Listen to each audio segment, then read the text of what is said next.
are going to discuss about how to find charge on polyatomic ions. What is polyatomic ions? जैसे हम लोग देखते हैं SO4, इसको क्या बोलते हैं? सल्फेट. क्या बोलते हैं? सल्फेट. NO3, इसको क्या बोलते हैं? नाइट्रेट. क्या बोलते हैं? नाइट्रेट. ये हमारे पास CO3 carbonate and CO4 phosphate. आपके बुक में दिया है. हम लोग क्या करते हैं? लर्न करते हैं, ठीक है, याद करते हैं, और एग्जाम टाइम में जैसे ही भूल जाते हैं तो केमिकल फार्मूला हम नहीं बना पाते. तो चार्ज को अगर हम भूल जाते हैं तो कैसे इजीली निकाल लें और बनाए केमिकल फार्मूला, उसके लिए ध्यान देंगे. यहाँ पे हमारे पास है सल्फेट. इसमें S क्या है? सल्फर है. क्या है? सल्फर. और O क्या है? ऑक्सीजन है. क्या है? ऑक्सीजन. सल्फर का एटॉमिक नंबर कितना होता है? 16. कितना होता है? 16. तो सबसे पहले तो जो फर्स्ट एलिमेंट है इसका हम लोग वैलेंस इलेक्ट्रॉन लिखेंगे. क्या लिखेंगे? Valence electron.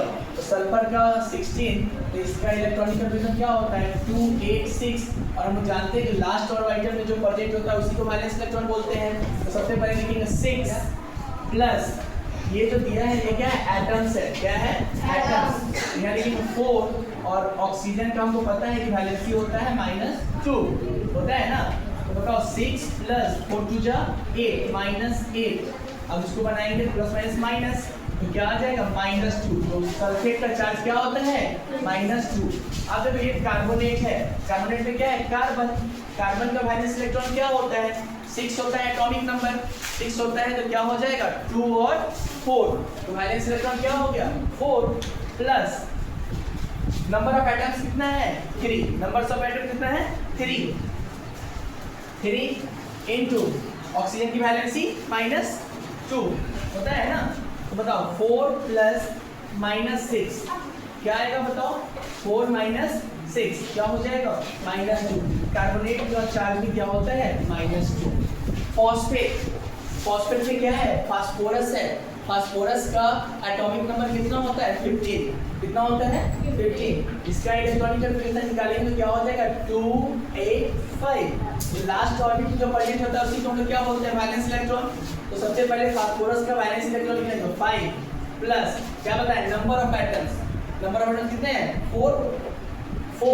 और क्या बताएं? मल्टीप्लाई कैसे करना? वैलेंसी. क्या होगा ऑक्सीजन का वैलेंसी? -2. ठीक है, -2. तो लिखेंगे 5 प्लस 4 2 जा 8 -8, और इसको सॉल्व करेंगे तो -3. तो फॉस्फेट का चार्ज क्या होता है? -3. अब यहाँ नाइट्रेट है. नाइट्रेट में क्या दिया गया है? नाइट्रोजन. क्या है? नाइट्रोजन. नाइट्रोजन का एटॉमिक नंबर 7 है. इसका इलेक्ट्रॉनिक कंफर्मेशन क्या हो जाएगा? 2 और 5.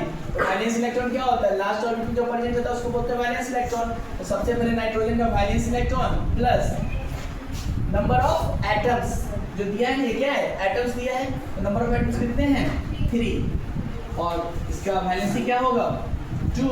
तो बताओ 5 प्लस 3 2 जा 6 -6. तो यहाँ पे लिख सकते हैं 5 -6 क्या होता है? -1. इसका चार्ज -1. तो इस तरह हम किसी भी पॉलीएटॉमिक आयंस का निकाल सकते हैं. ठीक है, इसमें हम क्या कर रहे हैं? फॉर्मूला क्या बन सकता है? Number of valence electrons plus number of atoms into valency of an element. इसको सॉल्व करने के बाद जो आ रहा है वो हमारा क्या आ रहा है? पॉलीएटॉमिक आयंस का चार्ज आ रहा है. तो अगर हम मिस करते हैं या फॉरगेट हो जाता है चार्ज माइंड से, तो हम इस फार्मूला से हम लोग निकाल सकते हैं. ठीक है.